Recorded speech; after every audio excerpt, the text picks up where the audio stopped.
सुनिए, कल पापा जी का रिटायरमेंट होने वाला है। फिर पापा जी पूरे दिन घर में ही रहेंगे क्या? बड़ी बहू सुनीता अपने पति सुबोध से बोली। सुबोध बोला, हाँ सुनीता, घर में ही रहेंगे और कहाँ जाएंगे। मतलब अब उनकी पूरे दिन सेवा करनी पड़ेगी। आप तो उस दिन कह रहे थे बस थोड़े दिन और फिर मुझे पापा जी की सेवा नहीं करनी पड़ेगी, मगर अब तो पापा जी पूरे समय सिर पर बैठकर तांडव करेंगे। कभी यह दे दो तो कभी वह दे दो, क्या पूरे दिन यही काम करती रहूं? सुनीता झुंझलाकर बोली। सुबोध बोला, एक बार पापा के रिटायरमेंट के पैसे आ जाने दो सुनीता। तुम्हें तो याद होगा पापा कह रहे थे रिटायरमेंट होने के बाद सारी प्रॉपर्टी का बंटवारा कर दूंगा और जो रिटायरमेंट के बाद पैसा मिलेगा वह भी तुम दोनों भाइयों में आधा आधा बांट दूंगा। हम दोनों भाई भी अलग अलग हो जाएंगे। फिर हम पापा जी को हमेशा के लिए छोटे के साथ रहने भेज देंगे। बस एक बार प्रॉपर्टी का हिस्सा आ जाने दो, तब तक सेवा कर लो पापा जी की। वैसे भी मैंने तो पहले ही सोच लिया है कि उम्र भर मैं उन्हें अपने साथ नहीं रखने वाला, इसलिए तुम चिंता क्यों करती हो? सुनीता बोली, हाँ मैं भी उसी दिन का इंतजार कर रही हूँ कि कब पापा जी की प्रॉपर्टी हमारे हाथों में आए। दूसरी तरफ घर की छोटी बहू रीमा अपने पति नरेश से बोली, कल पापा जी पूरे दिन घर में रहेंगे। नरेश, मतलब हमारी आज़ादी तो बिल्कुल ख़त्म हो जाएगी और ऊपर से उन्हें समय समय पर पानी, चाय, नाश्ता और खाना दो, वह अलग। कम से कम ऑफिस जाते थे तो सुबह सुबह घर से निकल जाते थे और सीधे रात को ही उनका चेहरा देखना पड़ता, मगर अब पूरे दिन उनका चेहरा देखना पड़ेगा। नरेश, कोई तो उपाय सोचो ताकि मुझे इनकी पूरे दिन सेवा ना करनी पड़े। वैसे भी पूरे दिन पापा जी का चेहरा देखने का मुझे कोई शौक नहीं है। नरेश बोला, यह मत भूलो रीमा, सेवा करोगी तो ही मिलेगा मेवा। रीमा बोली, मैं कुछ समझी नहीं। नरेश बोला, भूल गई, पापा जी के रिटायरमेंट के पैसे आने वाले हैं। क्या तुम नहीं चाहती कि तुम्हें उनके पूरे पैसे मिले? रीमा बोली, अरे हाँ नरेश, यह तो मैं भूल ही गई थी। अब तो पापा जी की सेवा करनी ही पड़ेगी। दूसरे दिन नंदलाल जी का रिटायरमेंट था। ऑफिस वालों ने मिलकर नंदलाल जी के लिए पार्टी रखी और उन्हें रिटायरमेंट के बाद पैसे दिए गए। दोनों बेटे भी अपने अपने ऑफिस से पापा जी की ऑफिस वाली पार्टी में गए थे। खूब सम्मान दिया गया। नंदलाल जी और वहाँ के मैनेजर नंदलाल जी के बेटों से बोले, तुम्हारे पापा ने जिंदगी भर खूब मेहनत की है, अब उन्हें खूब आराम देना। आज तुम लोग जो हो इनकी बदौलत ही हो। दोनों बेटों की नज़र तो पापा जी के रिटायरमेंट वाले पैसों पर थी। ऑफिस से निकलते ही बड़ा बेटा सौरभ बोला, लाइए पापा, यह पैसों वाला बैग मुझे दे दीजिए, मैं इन्हें संभालता हूँ। उतने में छोटा बेटा नरेश बोला, पापा आप कहे तो मैं घर जाते जाते यह पैसे बैंक में जमा करा आऊँ। वैसे भी इतने पैसे घर में रखना सेफ नहीं है। नंदलाल जी बोले, तुम दोनों पैसों की फिक्र मत करो, इन्हें मैं मेरे खाते में बैंक में जमा करा दूंगा। यह सुनकर एक पल के लिए दोनों बेटों की उम्मीदों पर पानी फिर गया। नंदलाल जी भी शायद मन ही मन जान चुके थे कि उन्हें अभी किसी पर विश्वास नहीं करना है, इसलिए वे खुद ही अपने पैसे बैंक में अपने खाते में जमा कर आए। नंदलाल जी रिटायर्ड तो हो गए, मगर अब भी सुबह जल्दी उठ जाते और अखबार लेकर बैठ जाते। शुरुआत के दिनों में तो बहुओं ने भी उनकी सेवा में कमी नहीं छोड़ी। रोज सुबह टेबल पर उनका चाय नाश्ता और समय पर खाना भी पहुंचा देती। मगर 1 महीने में ही दोनों बहुएं एक दूसरे से बोली। पहले तो बुढ़ा ऑफिस के लिए निकल जाता था, वही अच्छा था। अब तो पूरे दिन इसकी सेवा करनी पड़ती है। ना जाने कब प्रॉपर्टी का बंटवारा करेगा ताकि हम इसे हमेशा के लिए गांव भेज दें। जब दोनों बहुओं ने देखा कि नंदलाल जी तो प्रॉपर्टी के बंटवारे की या रिटायरमेंट के बाद आए पैसों का बंटवारा करने की बात ही नहीं कहते थे, तो बहुओं ने ससुर जी की सेवा में आनाकानी शुरू कर दी। रोज की तरह आज भी नंदलाल जी सुबह जल्दी उठकर अखबार लेकर बैठ गए और बोले, रीमा बेटा, जरा मेरे लिए नाश्ता तो बना दो, मुझे दवाई लेनी है। रीमा बोली, पापा जी, इनके ऑफिस जाने में देरी हो रही है, अभी मैं इनके लिए टिफिन बना रही हूँ। आप तो वैसे भी अब पूरे दिन घर पर ही रहते हैं, आप सुनीता भाभी से कह दीजिए आपका नाश्ता बनाने, और झटपट रसोई में वापस चली गई। नंदलाल जी ने अपनी बड़ी बहू सुनीता को आवाज लगाई। थोड़ी देर तो सुनीता आई ही नहीं, मगर नंदलाल जी के वापस पुकारने पर वह आई और बोली, पापा जी क्या हुआ, आप इतना क्यों चिल्ला रहे हैं? नंदलाल जी बोले, बेटा जरा मेरे लिए नाश्ता तो बना दो, मेरी दवाई का समय हो गया है। सुनीता बोली, पापा जी मैं तो इनके साथ ही अभी बाइक पर निकल रही हूँ, यह ऑफिस जाते जाते मुझे ब्यूटी पार्लर छोड़ देंगे। आप एक काम करिए, रीमा से बोल दीजिए, आज तो सुबह का नाश्ता ही नहीं मिला था नंदलाल जी को, उन्हें आज बिना नाश्ते के ही दवाई लेनी पड़ी। रीमा बड़ी भाभी सुनीता से बोली, भाभी मुझसे तो इस बुड्ढे की सेवा और नहीं होती, ना ही यह बुड्ढा हमें इसके रिटायरमेंट के पैसे दे रहा है और ना प्रॉपर्टी का बंटवारा कर रहा है। सुनीता बोली, हाँ छोटी, हमें इस बुड्ढे को इसके हाल पर ही छोड़ देना चाहिए, इसका एक भी काम नहीं करेंगे, तब जाकर इस बुड्ढे की अकल ठिकाने आएगी। दोनों बहुओं ने ठान लिया था, जब भी नंदलाल जी कोई काम करने कहेंगे, बड़ी कहेगी छोटी को करने को कह दो और छोटी कहेगी बड़ी को करने को कह दो। इस तरह नंदलाल जी दोनों बहुओं के बीच में फंसकर रह जाएंगे और फिर अंत में उन्हें अपना काम खुद ही करना पड़ेगा। दूसरे दिन नंदलाल जी को बहुत खांसी आ रही थी। उन्होंने बहुओं को आवाज लगाई कि कोई आकर उन्हें गर्म पानी दे जाए। दोनों एक साथ आकर बोली, पापा जी रसोई यहीं बगल में ही तो है, क्या समय लगता है पानी लेने में, अब से खुद का काम खुद ही कर लीजिएगा, बार बार हमें मत पुकारिएगा, समझे? हमें वैसे भी दूसरे घर के बहुत काम हैं, रिटायरमेंट आपका हुआ है, हमारा नहीं। नंदलाल जी को बहुओं का यह बर्ताव कुछ समझ नहीं आ रहा था। वे अपनी पत्नी शांता जी की तस्वीर देखकर रोने लगे और बोले, देख रही हो शांता, क्या हाल हो गया है मेरा, काश तुम मुझे छोड़कर यूं जल्दी ऊपर नहीं जाती। नंदलाल जी अतीत के गलियारे में खो गए। नंदलाल जी और शांता जी के 2 बेटे सुबोध, नरेश और एक बेटी आयशा थी। नंदलाल जी पूरे दिन ऑफिस में मेहनत करते, तब जाकर घर चलता था। नंदलाल जी अपने माता पिता की इकलौती संतान थे। नंदलाल जी ने अपने माता पिता के लिए कभी कोई कमी नहीं की।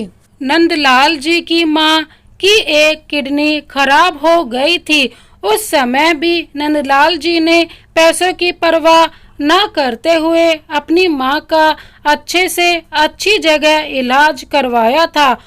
उस समय उनके सिर पर लाखों का कर्जा हो गया था। फिर भी इतना करते हुए भी वह अपनी माँ को ना बचा पाए थे। उनकी माँ हमेशा बोलती थी, नंदलाल तुम बहुत किस्मत वाले हो जो भगवान ने तुम्हें 2 बेटे दिए हैं। जिस तरह बेटा तुमने और शांता ने हम बुड्ढों की बहुत सेवा की है, देख लेना एक दिन तुम्हारे बेटे और उनकी पत्नियां भी तुम्हारी खूब सेवा करेंगी।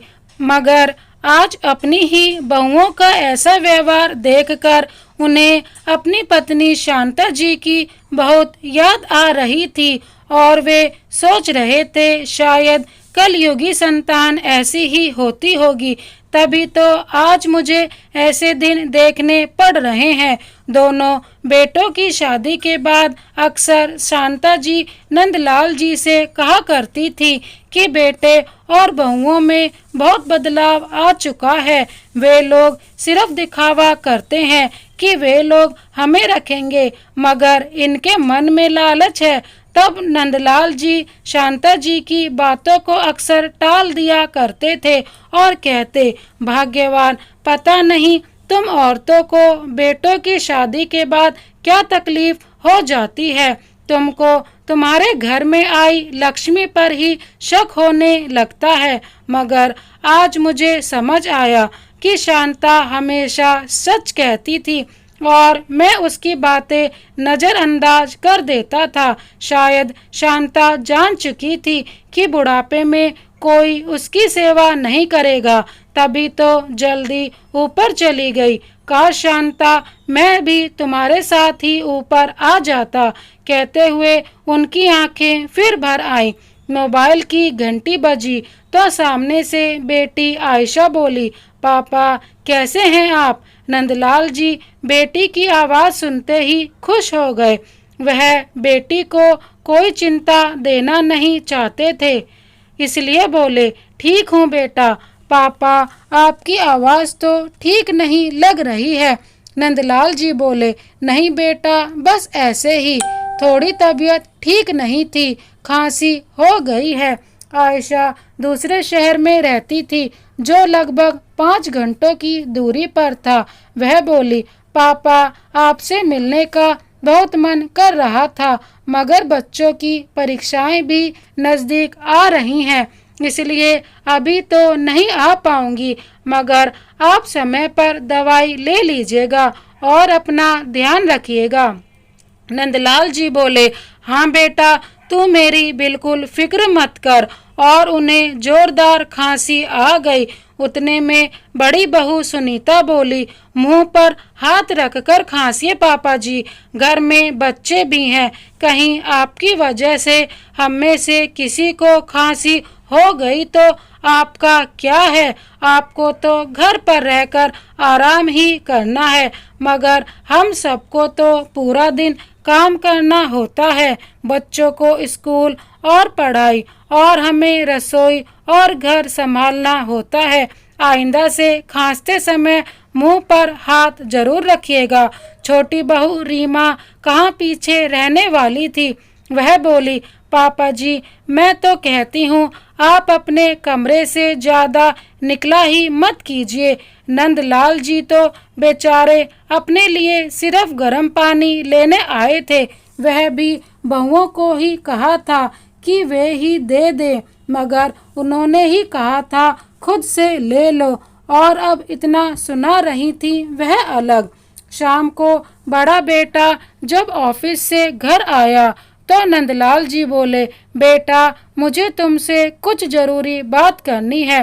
तभी उनकी बड़ी बहू वहां आकर खड़ी हो गई और बोली, पापा जी, आप तो पूरा दिन घर में रहते हैं, लेकिन ये पूरे दिन ऑफिस में काम करके आए हैं और अब आप अपनी फालतू की बातें लेकर बैठ जाएंगे। इनको आराम करने दीजिए।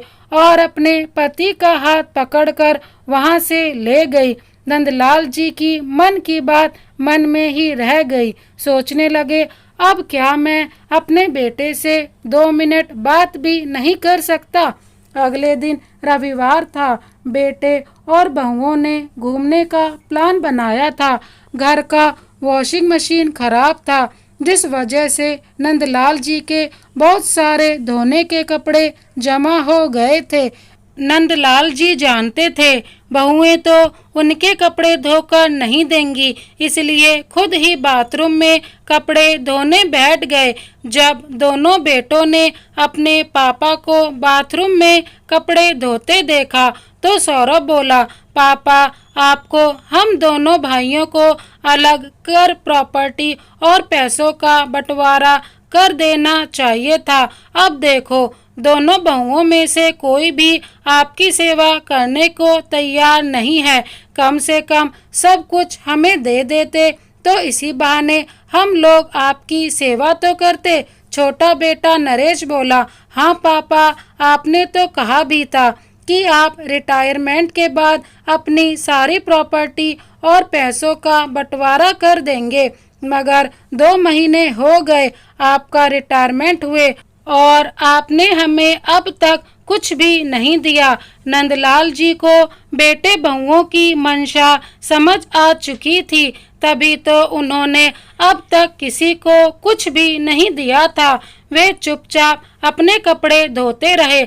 आखिर अब तो उन्हें सब कुछ समझ आ ही गया था कि बेटे बहुओं की नज़र तो सिर्फ उनकी प्रॉपर्टी और पैसों पर है। आज इनके हाथ प्रॉपर्टी नहीं लगी है तो मेरा यह हाल कर दिया है। कल के दिन अगर मैं इन लोगों को अपनी प्रॉपर्टी दे दूंगा तो जाने मेरा क्या हाल होगा। यही सोचते सोचते वे बेचारे अपने कपड़े धोए जा रहे थे कि उतने में उनकी बेटी आयशा अपने मायके पहुंच गई। दरवाजा खुला था तो वह सीधे अंदर चली आई और उसने जब अपने पापा को बाथरूम में कपड़े धोते देखा तो उसके होश उड़ गए। वह बोली, पापा, 2 भाभीियों के होते हुए आप क्यों कपड़े धो रहे हैं? आप बाहर आइए। नंदलाल जी खांसते हुए बाहर आए।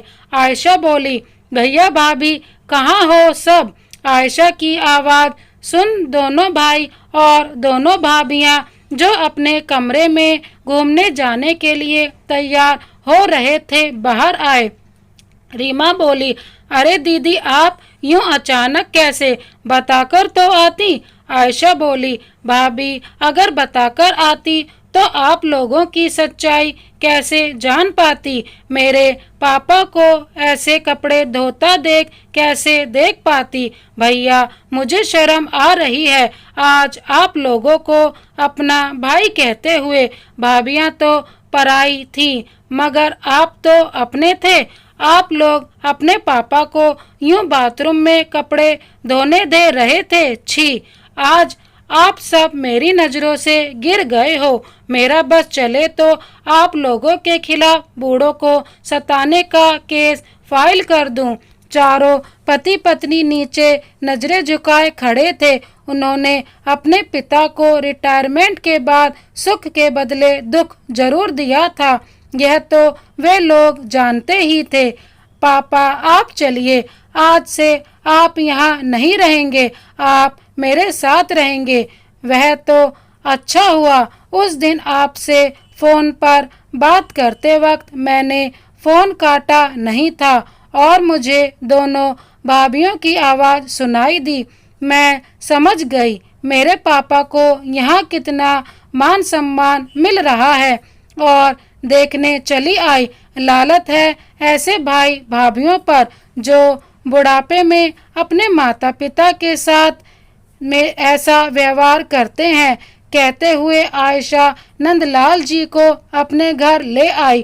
थोड़े दिनों बाद बेटे बहुएं यह सोचकर डर रहे थे कि कहीं पापा सारी प्रॉपर्टी और पैसे बेटी को ना दे दें, और आखिरकार वही हुआ जिसका उन्हें डर था। घर खाली करने के पेपर लेकर कोर्ट से एक आदमी जब उनके दरवाजे पहुंचा तो सभी का चेहरा ऐसे उतरा मानो काटो तो खून नहीं। वे चारों अपने पिताजी से माफी मांगने दौड़े चले आए, मगर नंदलाल जी बोले, मैं जानता हूँ तुम लोग मेरे लिए नहीं, मेरी प्रॉपर्टी और पैसों की लालच में मुझसे माफी मांग रहे हो, मगर बेटी आयशा के साथ रहकर मुझे मेरे बाबूजी की एक बात याद आ गई। वे कहते थे, तुमने मेरी बहुत सेवा की है नंदलाल, एक दिन तुम्हारे बच्चे भी तुम्हारी खूब सेवा करेंगे। यह बात 16 आने सच है। आज मेरी बेटी ने यह साबित कर दिया। और हाँ, तुम लोग जिस प्रॉपर्टी के लालच में यहाँ माफी मांगने आए हो, उसका अब कोई फायदा नहीं। मैंने मेरा सब कुछ अपनी बेटी और उसके बच्चों के नाम पर कर दिया है।